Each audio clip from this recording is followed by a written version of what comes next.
Assalamualaikum warahmatullahi wabarakatuh. Waalaikumsalam warahmatullahi wabarakatuh. Sampurasun. Sampes. Apa kabar Anda semua hari ini? Alhamdulillah baik. Alhamdulillah ya. Semoga kita semua di pagi hari ini Selasa 22 Desember 2020 dalam keadaan sehat lahir batin ya. Jangan lupa bahagia ya. Oke. Iya, Pak. Siap. Oke. Hari ini kita akan membahas topik yang ke-12 di mata kuliah kita, Sosiologi Lingkungan. Ya. Topik ini penting sekali Anda pahami dengan baik, karena ini merupakan tema besar dalam mata kuliah kita yang penting Anda pahami dengan baik. Ya. Kalau di minggu-minggu sebelumnya, dari mulai pertemuan 2 sampai pertemuan 11 minggu lalu, kita lebih banyak berbicara tentang manusia sebagai, tanda petik, adalah perusak lingkungan. Ya. Kita sudah membahas dan mengetahui dan memahami bahwa lingkungan ini banyak mengalami persoalan, mengalami kerusakan lingkungan disebabkan karena man-made, perbuatan manusia. Kalau dalam bahasa Al-Quran, Zuharul fasadu fil barri wal bahri bima kasabat aidin nas, karena tangan-tangan manusia. Ya. Nah, di minggu sebelumnya itu kita membahas kerusakan lingkungan disebabkan karena manusia. Atau dengan kata lain, manusia sebagai faktor utama, sebagai agen utama terjadinya kerusakan lingkungan atau persoalan lingkungan yang terjadi dari secara global dan nasional yang kita rasakan pada dunia sekarang ini. Nah, pada kesempatan kali ini, di minggu ke-12 kita akan membahas sisi lain dari manusia, yaitu manusia justru adalah sebagai pejuang lingkungan. Manusia sebagai pelindung lingkungan. Manusia sebagai aktor yang punya itikad kuat untuk memelihara lingkungan dari kerusakan-kerusakan yang tengah terjadi sekarang ini. Nah, di sini kita bisa melihat bahwa manusia itu, ya, kita sebagai manusia itu tidak selamanya jelek. Ya, nah, dalam agama kita kan manusia itu juga tidak boleh kita menganggap manusia itu buruk semua. Tetapi pada sisi manusia ada aspek lainnya, yaitu aspek kebaikan, aspek kasih sayang, aspek melindungi dan sebagainya. Ya. Nah, inilah yang kita bahas pada pagi hari ini, manusia sebagai pejuang lingkungan yang punya kekuatan, yang punya kehendak, yang punya minat untuk melindungi lingkungannya dari kerusakan. Oke? Itu ya tema kita pada pagi hari ini. Supaya kita semua memahami uraian saya dengan baik, saya akan berbagi slide kepada Anda supaya Anda bisa menangkap uraian saya dengan baik ya. Oke.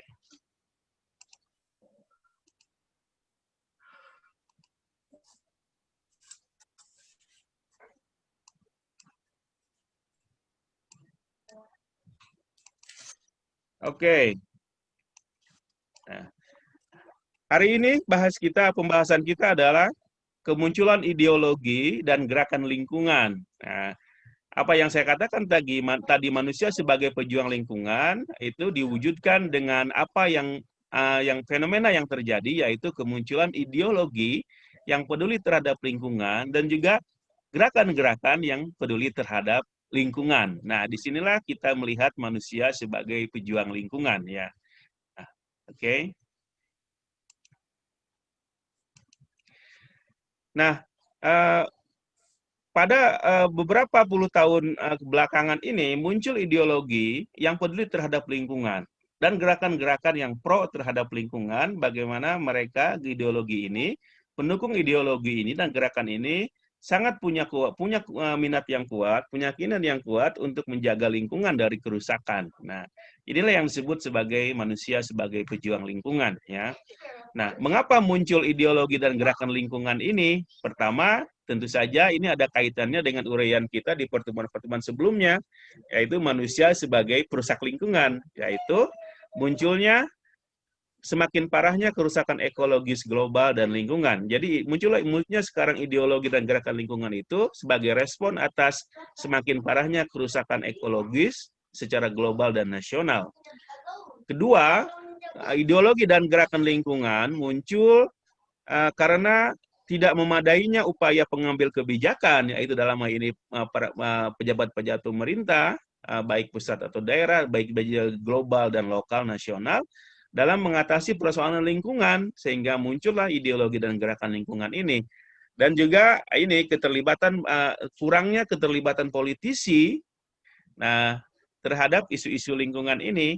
Nah, termasuk juga kalau kita lihat di negara kita ini ya, politisi-politisi ini kurang memperhatikan isu lingkungan. Kalau coba lihat kalau mereka kampanye, apakah ada salah satu partai yang mengangkat isu lingkungan? Hampir tidak ada. Kalau dikatakan tidak ada ya.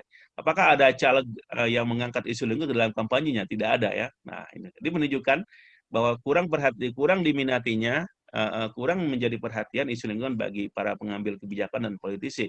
Contoh yang paling nyata adalah Donald Trump. Donald Trump itu orang yang tidak percaya dengan global change, climate change. Dia nggak percaya tuh perubahan global. Dibilang hoax itu. Nah, dia sangat tidak mendukung itu.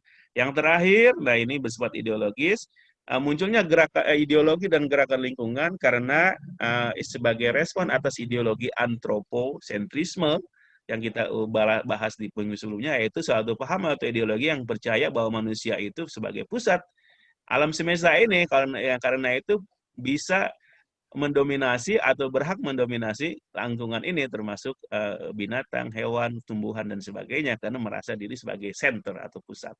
Nah, inilah 3 hal yang menjadi penyebab munculnya ideologi dan gerakan lingkungan, di mana manusia berperan sebagai pejuang lingkungan. Ya, oke.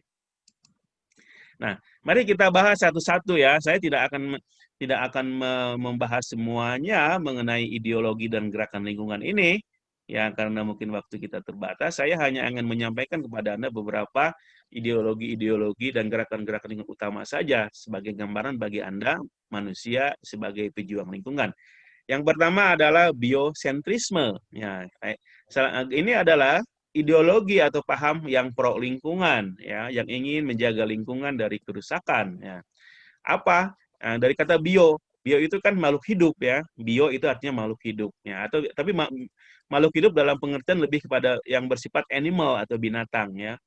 Biosentrisme artinya suatu paham lingkungan yang menganggap bahwa makhluk hidup atau animal, ya makhluk hidup khususnya yang bersifat binatang yaitu manusia dan hewan itu sebagai pusat alam. Oleh karena itu, paham ini berpendapat bahwa bukan hanya manusia dan spesiesnya yang pantas mendapatkan pertimbangan moral, melainkan juga binatang. Nah, ini juga lawan terhadap antroposentrisme. Kalau antroposentrisme berkatakan manusia pusat. Nah, ini biosentrisme sebaliknya melawan paham ini, mengatakan bahwa bukan cuma manusia yang menjadi pusat dunia yang pantas mendapatkan pertimbangan moral dan bisa mendominasi dunia, tapi juga binatang juga pantas mendapatkan perhatian. Nah, ini namanya biosentrisme. Nah, paham ini, biosentrisme ini animal-centered ethic. Nah, pahamnya adalah mereka punya paham terhadap etika lingkungannya, mempusatkan bahwa animal atau binatang itu termasuk manusia, kambing, domba, ayam, dan binatang lainnya itu merupakan pusat alam ini yang mesti juga mendapat perhatian. Maka paham ini animal centrism berpusat kepada binatang ini mesti mendapat perhatian gitu, karena ini merupakan makhluk utama di dunia ini. Mari kita lihat secara lebih jelas pokok-pokok pikiran biosentrisme ini. Manusia bukanlah segalanya dibanding makhluk hidup lainnya, khususnya adalah binatang-binatang lainnya. Kan itu mesti diperhatikan tuh bintang-bintang lainnya. Manusia tidak boleh merusak binatang-binatang lainnya dan berbuat seenaknya terhadap binatang lainnya. Yang kedua, spesies manusia dengan spesies lainnya itu membangun sistem yang saling tergantung. Nah, manusia itu sebagai satu spesies, tapi ada spesies lainnya, binatang lainnya. Nah, ini harus saling tergantung. Tidak boleh manusia misalnya mengeksploitasi binatang-binatang lainnya. Maka biosentrisme ini sangat peduli terhadap animal rights, hak-hak binatang. Misalnya mereka protes terhadap penyembelihan kambing yang sembarangan, sapi sembarangan. Kalau di dunia barat mungkin peternakan babi yang sembarangan, termasuk juga ayam dan sembarangan. Mereka protes terhadap perlakuan terhadap binatang yang tidak wajar. Semua organisme dalam pandangan biosentrisme merupakan pusat kehidupan yang unik, memiliki kehidupan dan tujuan masing-masing. Nah, ini siapa tokoh-tokoh biosentrisme ini atau paham ideologi lingkungan biosentrisme ini? Anda mungkin dalam buku yang saya berikan kepada Anda, ada namanya Paul W. Taylor, ada Peter Singer, dan sebagainya ya. Yang dalam pandangan biosentrisme, mereka memiliki suatu etika terhadap lingkungan yang disebut dengan etika bumi. Nah, jadi etika bumi. Apa pandangan mereka terhadap bumi atau lingkungan ini, planet ini? Dalam pandangan ideologi biosentrisme atau paham lingkungan biosentrisme, bumi bukanlah properti. Nah, ini. Nah, bumi ini bukanlah hak milik, barang milik yang bisa Anda miliki semaunya Anda dan gunakan semau Anda. Nah, kata properti ini penting ketika kita mengingat paham antroposentrisme khususnya yang mendasari paham ekonomi, kapitalisme, dan developmentalisme, yang mana yang properti itu sangat penting sebagai milik pribadi dan dalam rangka mencari keuntungan. Nah, properti. Nah, dalam pandangan ideologi developmentalisme dan kapitalisme, bumi ini apapun bisa menjadi properti hak milik. Nah, dalam pandangan biosentrisme, bumi ini bukan hak milik. Tidak bisa Anda jadikan hak milik Anda yang bisa Anda gunakan sesuka hati. Karena itu harus dijaga, jangan digunakan semaunya karena bukan hak milik Anda. Yang kedua, etika bumi biosentrisme memandang bahwa bumi adalah subjek moral. Artinya sesuatu yang harus dihargai dan bernilai pada dirinya sendiri. Ya, nah itu. Bumi ini sebagai subjek moral yang mesti kita hargai dan bernilai pada dirinya sendiri. Oleh karena itu, biosentrisme tadi berkaitan dengan antroposentrisme bersifat antispesisme, artinya menganggap tidak percaya atau menolak paham manusia sebagai spesies unggul. Nah, tadi kan kalau antroposentrisme menganggap manusia itu spesies unggul. Karena itu berhak mendominasi alam. Nah, biosentrisme melihat tidak. Manusia bukanlah spesies paling unggul di dunia ini. Karena manusia mesti memperhatikan spesies-spesies lainnya. Karena itu paham ini, biosentrisme berpaham anti-spesies. Maksudnya anti terhadap paham yang menganggap manusia sebagai spesies unggul. Ya, nah itu. Karena apa? Paham antroposentrisme itu bersifat diskriminatif, hanya mengunggulkan manusia sebagai spesies utama dan merendahkan spesies lainnya ya, atau binatang dan tumbuhan. Nah, itu adalah penjelasan sekilas tentang ideologi dan gerakan lingkungan yang disebut dengan biosentrisme atau dalam bahasa Inggris biocentrism. Nah, yang kedua saya kenalkan kepada Anda gerakan dan ideologi lingkungan yang disebut dengan ekosentrisme atau dalam bahasa Inggris ecocentrism. Nah, ada juga istilah lainnya deep ecology. Deep itu dalam ya. Maksudnya deep, lawan daripada dangkal. Ekologi, paham ekologi dalam. Apa maksudnya nanti saya jelaskan. Sama, nih ideologi dan gerakan lingkungan ekosentrisme juga merupakan respon atas antroposentrisme. Ya. Nah, itu utama semua gerakan-gerakan lingkungan berbagai ideologinya pasti memuara sebagai respon dan kritik terhadap paham antroposentrisme.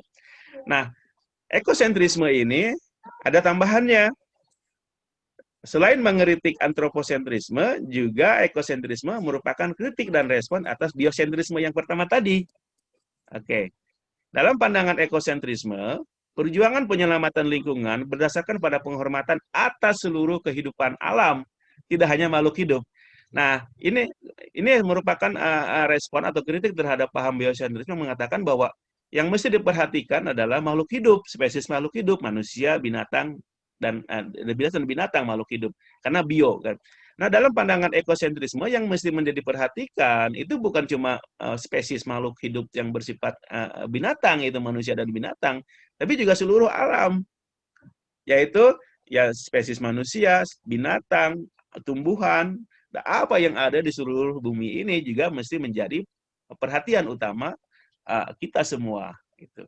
Nah, tidak hanya makhluk hidup yang mesti mendapat penghormatan dan perlindungan, tapi juga seluruh yang ada di muka bumi ini, seluruh kehidupan alam.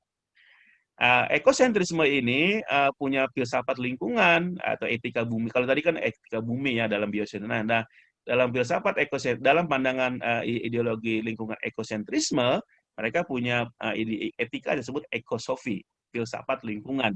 Humankind as an integral part of its environment. Nah, dalam pandangan ekosentrisme, manusia itu merupakan bagian terpenting atau bagian penting, bagian integral dari lingkungannya. Itu. Ini adalah paham ekosofi atau filsafat lingkungannya ekosentrisme. Sebenarnya mirip-mirip saja dengan pendapat sebelumnya. Nah, ekosentrisme juga muncul sebagai kritik atas paham lingkungan yang shallow, yang dangkal, ya sebenarnya shallow ecology, yang masih antroposentris. Nah, seperti yang tadi itu kan, seperti tadi biosentrisme itu hanya melihat yang harus diperhatikan itu adalah binatang-binatang saja, manusia dan binatang, tapi yang lainnya tidak perlu. Itu disebut dengan shallow ecology, paham yang memperhatikan lingkungan tapi hanya terbatas kepada beberapa spesies, tapi tidak keseluruhan. Nah, ekosentrisme ingin mengatakan yang mesti menjadi perhatian kita semua, mendapatkan penghormatan adalah semua yang ada di muka bumi ini, baik yang hidup yang tidak hidup. Ya. Ekosentrisme adalah deep ecology, karena itu disebut karena paham yang menganggap bahwa yang mesti diperhatikan adalah semua yang ada di muka bumi ini, semua kehidupan alam, maka disebut deep ecology, paham ekologi yang dalam, tidak dangkal. Siapa tokoh-tokoh ekosentrisme ini? Ada Arne Naess, ada Rachel Carson, ada David Brower, ada Paul Ehrlich. Anda semua baca, ada dalam bacaan yang saya berikan kepada Anda. Nah, salah satu tokoh besar dari salah satu tokoh pendukung ekosentrisme atau deep ecology adalah Fritjof Capra. Fritjof Capra ini sebenarnya ahli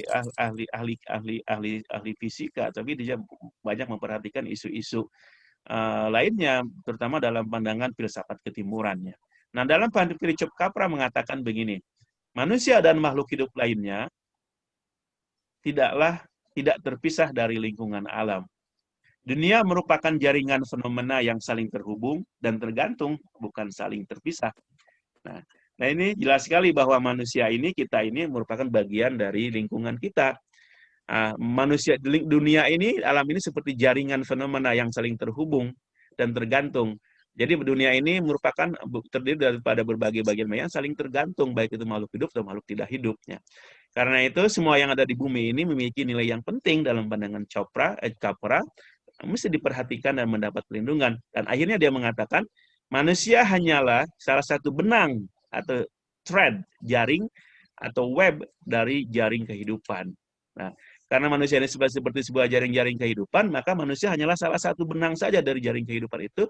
Itu manusia jangan merasa sombong, merasa paling unggul di dunia ini, karena sebenarnya manusia hanya satu bagian jaring saja, satu jaring saja dari jaring-jaring kehidupan dunia ini. Mesti karena itu memperhatikan jaring-jaring lain yang penting juga bagi kehidupan ini. Itu adalah pandangan Fritjof Capra. Ini menarik ya, ini penting nih. Yang ketiga, nah ini saya ingin memperkenalkan kepada Anda ideologi dan gerakan lingkungan yang ketiga yang disebut dengan ekofeminisme atau ecological feminism dalam bahasa Inggrisnya ya. Oke. Apa? Nah, ini menarik nih pandangan ideologi dan gerakan lingkungan ketiga ini karena berkaitan dengan Anda nih, terutama kita semua, baik itu dengan ideologi gender ya. Nah, ekofeminisme dari kata eko mengarah kepada lingkungan, feminisme, paham feminisme yang memperhatikan terhadap lingkungan. Nah, gitu kan. Anda mungkin pernah dengar sering pernah saya ajarkan sebelumnya mengenai feminisme ya. Nah, di dalam gerakan feminisme itu ada satu bagian feminisme atau pendukung-pendukung feminisme yang bukan cuma memperhatikan hak perempuan, tapi juga tokoh-tokoh feminisme yang memperhatikan alam, lingkungan, terutama setelah mereka melihat terjadi kerusakan lingkungan. Jadi disebut dengan ekofeminisme. Jadi para pendukung feminisme yang memperhatikan lingkungan, bukan cuma urusan hak-hak perempuan dan ketidakadilan gender. Nah, ekofeminisme ini lahir dan muncul sebagai respon atas androsentrisme. Andro itu laki-laki, sentrisme itu paham pusat, yang menganggap bahwa lelaki ini sebagai pusat dunia. Nah, ini. Nah, ini lebih sempit lagi kalau antroposentrisme, manusia menganggap sebagai pusat, manusia keseluruhan. Tapi kalau androsentrisme yang menganggap laki-laki sebagai pusat, yang mengatur dunia ini, yang mendominasi dunia ini. Nah, ini paham yang banyak terjadi dalam masyarakat kita, paham yang mengunggulkan laki-laki. ya, namanya androcentrism. Ini banyak terjadi dalam masyarakat kita yang saya jelaskan di minggu lalu, mungkin beberapa paham tentang gender and equality. Nah, ekofeminisme muncul sebagai respon atas paham yang menganggap lelaki sebagai orang yang ada sebagai jenis kelamin yang paling unggul di dunia ini, sehingga lelaki punya hak untuk mendominasi. Nah, okay. Nah, ekofeminisme menganggap bahwa dominasi patriarki atau maskulinitas yang dipegang oleh pemilik paham androcentrisme ini adalah faktor yang merusak alam. Nah, dalam pandangan ekofeminisme, kerusakan alam itu disebabkan karena paham androcentrisme yang menganggap bahwa lelaki ini maskulinitas, budaya patriarki itu dianggap punya hak untuk mengelola alam. Karena lelaki kan punya sifat mendominasi, merusak. Maskulin itu adalah sifatnya adalah menguasai, kekerasan dan sebagainya. Inilah yang mendasari dalam pandangan ekofeminisme munculnya kerusakan lingkungan. Tokoh-tokoh utama ekofeminisme adalah ada Karen Warren, ada Ariel Saleh, ada Charlene Spretnak, dan sebagainya. Apa pandangan utama ekofeminisme? Ekofeminisme melihat bahwa kapitalisme, nah ini, reflects only paternalistic and patriarchal values. Nah, ini berkaitan juga dengan kapitalisme. Kalau kita membahas sebelumnya kan bahwa salah satu faktor utama kerusakan lingkungan adalah karena paham kapitalisme yang mendasari developmentalisme. Ya. Dalam pandangan ekofeminis, melihat bahwa kapitalisme itu merupakan hanya kapitalisme itu sebenarnya adalah merefleksikan nilai-nilai paternalistik patriarki yang lahir dari paham androcentrisme tadi. Nah, mari kita lihat salah satu pendukung tokoh ekofeminisme, yaitu Ariel Saleh. Dia bilang begini, ekofeminisme, ketika dia menjelaskan apa itu ekofeminisme adalah perkembangan kini dalam pemikiran feminisme yang menyatakan bahwa krisis lingkungan global adalah hasil dari kebudayaan patriarki. Nah, dalam pandangan ekofeminisme melihat bahwa kerusakan lingkungan ini karena begitu mendominasinya paham-paham patriarki yang menganggap keunggulan pria, yang merefleksikan dalam perilaku-perilaku kekerasan, dominasi, dan sebagainya terhadap alam. Ya, inilah yang disebut dengan ekofeminisme. Ya. Ada juga tokoh lain namanya Vandana Shiva dan Maria Miss, mereka mengatakan begini, dalam struktur yang ada saat ini, secara inheren terdapat ketidakadilan karena struktur yang ada memungkinkan negara-negara utara, yaitu negara-negara maju, Barat dan Amerika, mendominasi negara-negara selatan, yaitu negara berkembang dan miskin seperti Indonesia. Laki-laki mendominasi perempuan dan semakin banyak penjarahan terhadap sumber daya alam.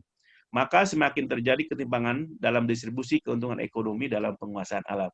Nah, dalam pandangan tokoh ekofeminis ini, bahwa terjadi ketidakadilan struktur negara-negara kaya di utara dan negara-negara berkembang di negara selatan. Nah, dominasi ini menyebabkan kerusakan lingkungan karena orang negara timur selalu ingin mendominasi terhadap negara-negara selatan, sehingga terjadi distribusi dari segi ekonomi, misalnya terjadi ketimpangan di segi ekonomi, dan lebih parah lagi pada aspek lingkungan itu berdampak kepada kerusakan lingkungan karena negara-negara utara itu didominasi secara perilaku mereka dari perilaku patriarki yang lebih menekankan maskulinitas bukan femininitas. Oke. Nah, untuk mengatasi persoalan lingkungan, ideologi dan gerakan ekofeminisme memberikan tawaran atau solusi bagi kerusakan lingkungan tadi. Apa solusi yang mereka berikan? Pertama, dalam pandangan ekofeminisme, kerusakan lingkungan itu semua orang, laki dan perempuan, terlepas dari jenis kelaminnya, harus menumbuhkan nilai-nilai feminin tradisional terhadap alam. Apa nilai-nilai feminin? Peduli, simpatik, merawat. Nah, itu nilai-nilai. Nah, karena dalam pandangan mereka, kerusakan itu karena adalah nilai-nilai maskulin yang ingin mendominasi, yang ingin merusak, mengambil untuk mereka, menjadikan apapun menjadi properti mereka.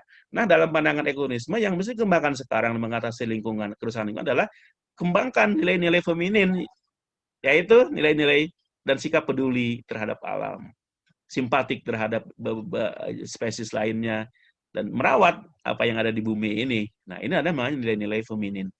Kedua, hilangkan dualisme antara manusia versus alam, lelaki versus perempuan. Nah, ekofeminisme ingin hilangkan tuh dualisme itu. manusia bukan lawan alam, alam bukan alam manusia, alam adalah bagian dari manusia, adalah bagian dari alam, alam juga membutuhkan manusia, maka hilangkan dualisme. Dan begitu juga laki-laki, laki-laki itu bukan lawan perempuan, perempuan bukan lawan laki, mereka ada saling mengisi, saling tergantung. Nah, ini disebut dengan hilangkan dualisme dalam pandangan ekofeminisme. Tumbuhkan pluralisme, bahwa semua unsur lingkungan itu sederajat dan memiliki kontribusi yang penting untuk menyelamatkan lingkungan. Ya. Nah, tadi itu adalah beberapa contoh gerakan dan ideologi lingkungan. Ada biosentrisme, ada ekosentrisme, dan ekofeminisme. Ya, ekofeminisme, betul. Nah, sekarang saya ingin jelaskan kepada Anda, supaya Anda lebih paham, contoh beberapa gerakan lingkungan. Nah, mungkin Anda sering dengar dalam berita, kalau Anda baca juga beberapa lingkungan, gerakan-gerakan sosial yang modern ini yang peduli terhadap lingkungannya. Ini gerakan lingkungan ini banyak sekarang terjadi, baik itu dilakukan oleh lembaga-lembaga resmi atau lembaga-lembaga pemerintah dan non-pemerintah. Misalnya, ada yang dibuat oleh lembaga-lembaga pemerintah, governmental agencies, lembaga-lembaga yang peduli lingkungan terhadap yang dibuat oleh pemerintah. Contohnya di negara kita juga ada Kementerian Lingkungan secara formal ya, ada gitu. Itu adalah bentuk dari organisasi yang peduli terhadap lingkungan. Ada juga yang dibuat di level dunia, yang dibuat oleh PBB, UN Environmental Program, UNEP ya. Ada juga lembaga gerakan-gerakan lingkungan yang dibuat oleh LSM, lembaga swadaya masyarakat. Contohnya apa? Nah, justru yang sering kita lihat sekarang ini adalah dari gerakan lingkungan yang dibuat oleh non pemerintah ya. Contohnya apa? Friends of the Earth International. Ini ada di 74 negara. Luar biasa. Nah, yang kedua nih, Anda masih tahu nih ya. Kalau Anda tidak tahu, yang kedua ini keterlaluan. Namanya Greenpeace. Nah, Greenpeace ini adalah sebuah gerakan yang pro lingkungan, yang mereka punya kapal tersendiri, yang mereka berlayar ke berbagai negara untuk mempromosikan lingkungan. Ada di beberapa 39 negara. Yang ketiga ada World Wide Fund for Nature, WWF, juga ini penting, nama gerakan lingkungan besar. Ada juga yang khusus dalam lingkungan hutan, pejuang lingkungan hutan, yaitu Rainforest Alliance, ada di 60 negara. Ya. Nah, bagaimana dengan Indonesia? Adakah gerakan-gerakan lingkungan Indonesia? Tentu saja ada. Ya. Nah, yang salah satunya adalah kalau yang salah satu gerakan lingkungan yang peduli terhadap orang utan. Nah, ini kita nggak nyangka ya. Kita menganggap orang utan itu tidak berharga. Tapi justru orang-orang asing menganggap orang itu sangat penting dan berharga bagi lingkungan. Maka mereka justru mendirikan namanya Borneo Orang Utan Survival Foundation. Jadi yayasan perlindungan orang utan di Borneo. Pembuatnya bukan orang kita, itu orang bule namanya Willie Smith tahun 1991, kalau salah orang Belanda. Ada konservasi terhadap orang utan yang berbahaya karena itu pembukaan hutan untuk sawit dan sebagainya di Kalimantan.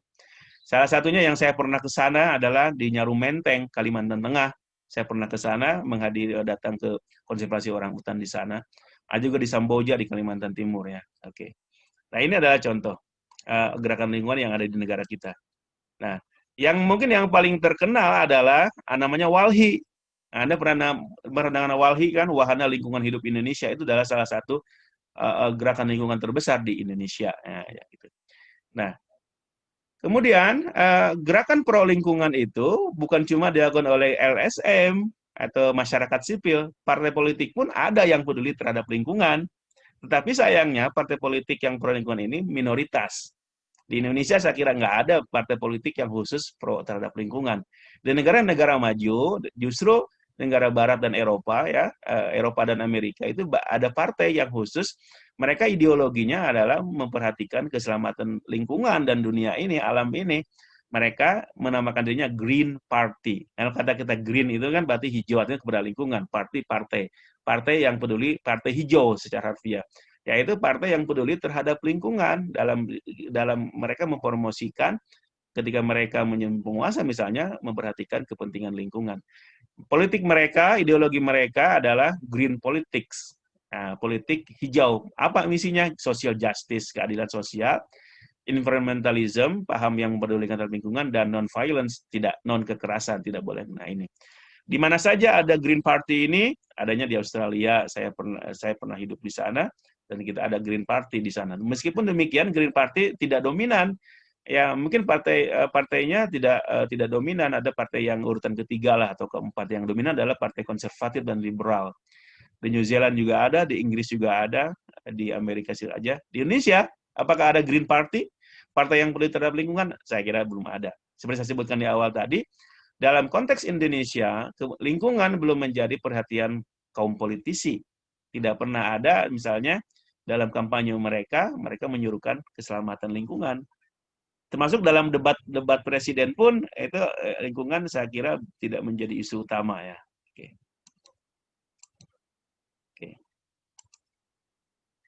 Oke, saya kira itu penjelasan global saya tentang topik hari ini mengenai manusia sebagai pejuang lingkungan ya, manusia sebagai spesies yang peduli terhadap lingkungan ya, bahwa manusia punya sisi baik, bahwa di samping ada manusia yang merusak, tapi juga ada sisi baik manusia yang ingin menjaga lingkungan. Manusia dalam konteks ini sebagai pejuang lingkungan.